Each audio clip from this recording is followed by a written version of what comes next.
व्यस्त जीवन में ईश्वर की आवाज। हम जो खाते हैं वही बनते हैं। प्रार्थना हमारे आत्मा का भोजन है। जो मेरा मांस खाता और मेरा रक्त पीता है वह मुझ में निवास करता है और मैं उसमें। जिस तरह जीवंत पिता ने मुझे भेजा है और पिता से मुझे जीवन मिलता है, उसी तरह जो मुझे खाता है उसको मुझसे जीवन मिलेगा। यही वह रोटी है जो स्वर्ग से उतरी है। आज हम सुसमाचार के इस कथन पर विशेष चिंतन करें। पास्का का तीसरा सप्ताह, शुक्रवार 23 अप्रैल 2021। पहला पाठ प्रेरित चरित अध्याय 9 पद संख्याएं 1 से 20 तक और संत यूहन्ना का सुसमाचार अध्याय 6 पद संख्याएं 52 से 59 तक। हर जीव को जीवित रहने के लिए आहार ग्रहण करना पड़ता है। एक मां अपने बच्चे को अच्छा खिलाना चाहती है। एक मां अपने बच्चे को अच्छा खिलाकर मजबूत बनाना चाहती है। आहार के रूप में जो हम भोजन करते हैं वह हमारे लिए सबसे महत्वपूर्ण है। और आहार वह है जो हम अपने अंदर भोजन के रूप में ग्रहण करते हैं। जो भी आहार हम ग्रहण करते हैं वह हमारे अंदर जाकर हमारे भीतर छा जाता है या फैल जाता है। यह हमारे भीतर रूपांतरित होकर शक्ति का स्रोत बन जाता है। यही आहार का प्रभाव है। हम कितने छोटे पैदा होते हैं, लेकिन जो आहार के रूप में भोजन ग्रहण करते हैं वह हमारे केंद्र में जाकर ऊर्जा में रूपांतरित होता है और हमारे शरीर के भीतर छा जाता है। इसीलिए हम कहते हैं कि हम जो खाते हैं वही बनते हैं। हम ईसा की शिक्षा को ग्रहण करते हैं और संस्कार के द्वारा ईसा के शरीर और रक्त को ग्रहण कर हम उनके मनोभाव को धारण करते हैं। हम जो भी आहार के रूप में ग्रहण करते हैं वही हम बन जाते हैं। इसी प्रतीक के द्वारा हम ईसा की शिक्षा को और संस्कारों को समझ सकते हैं। ईसा के शरीर और रक्त ग्रहण करने का अर्थ मिस्सा बलिदान और संस्कार के द्वारा ईसा को अपने जीवन में आत्मसात करना है। यह सत्य है कि जो हम खाते हैं वही बन जाते हैं, लेकिन हम केवल मुंह से नहीं खाते, हम अपने पांचों इंद्रियों से आहार ग्रहण करते हैं।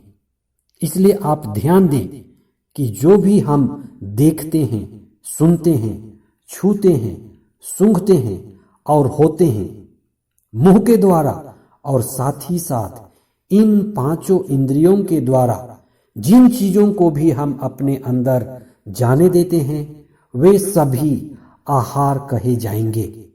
इसलिए आहार के रूप में जो भी हम ग्रहण करते हैं उसका सीधा प्रभाव या अच्छा या बुरा हमारे जीवन में और हमारे आत्मा में होता है। ईसा को आहार के रूप में ग्रहण करने का अर्थ मिस्सा बलिदान और दैनिक प्रार्थना के द्वारा हम उन्हें अपनाएं और उन्हें जीवन का स्रोत बनाएं। जब हम ईसा को अपने जीवन में ग्रहण करते और अपनाते हैं तो ईश्वर की आत्मा जो हमारे भीतर छा जाती है हमारे अंदर ऊर्जा पैदा करती है। जैसे हम अनेकों बार खाते पीते हैं उसी तरह प्रभु ईसा के वचन को बार बार सुने, उनकी शिक्षा को आत्मसात करें और विश्वास पूर्वक उनके पावन शरीर और रक्त को अपनी ऊर्जा का स्रोत बनाएं।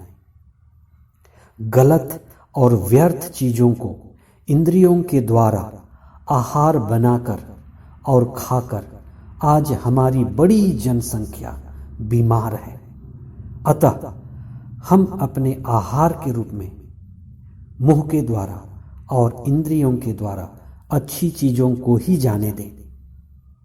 हम ईसा की और उनकी शिक्षा को बराबर ग्रहण करें और धीरे धीरे हम ईश्वर के निवास स्थान बन जाएंगे और पवित्र आत्मा की ऊर्जा हमें पूर्ण रूप से सजीव बनाएगी। ईसा का यह कहना कि जिसे पिता ईश्वर आकर्षित करता है वह मेरे पास आता है, यह बात शाऊल के जीवन में पूरी हुई। शाऊल एक कट्टरपंथी और धर्मांध व्यक्ति था। वह ईश्वर के अनुयायियों पर घोर अत्याचार कर रहा था।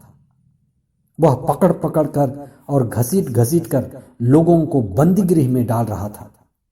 एक दिन दमिश्क के रास्ते पर शाऊल घोड़े पर से गिरकर अंधा हो गया और ईश्वर उसके जीवन में कार्य करना शुरू किया। कई बार हम अपने जीवन में अपनी मर्जी से अपनी ही दिशा में बड़ी तेज गति से अपने जीवन का घोड़ा दौड़ाते हैं। कई बार कई लोगों को ईश्वर गिरा देता है और अंधा भी बना देता है। घोड़े से गिरकर शाऊल ने ईश्वर की आवाज सुनी और ईश्वर की मर्जी को जाना। जब उसकी आंखें खुली और जब उसे नई दृष्टि मिली तो वह एक नई सृष्टि बन चुका था। ईश्वर असंभव को भी संभव बनाता है। ईश्वर के लिए कुछ भी असंभव नहीं है। हम ईश्वर पर दृढ़ विश्वास करें, धर्मांध न बने। आइए आज हम विशेष प्रार्थना करें।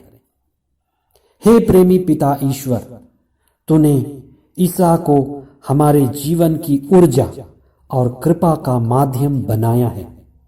उनकी शिक्षा और दिव्य उपस्थिति हमारी आत्मा और चेतना को जगा दे।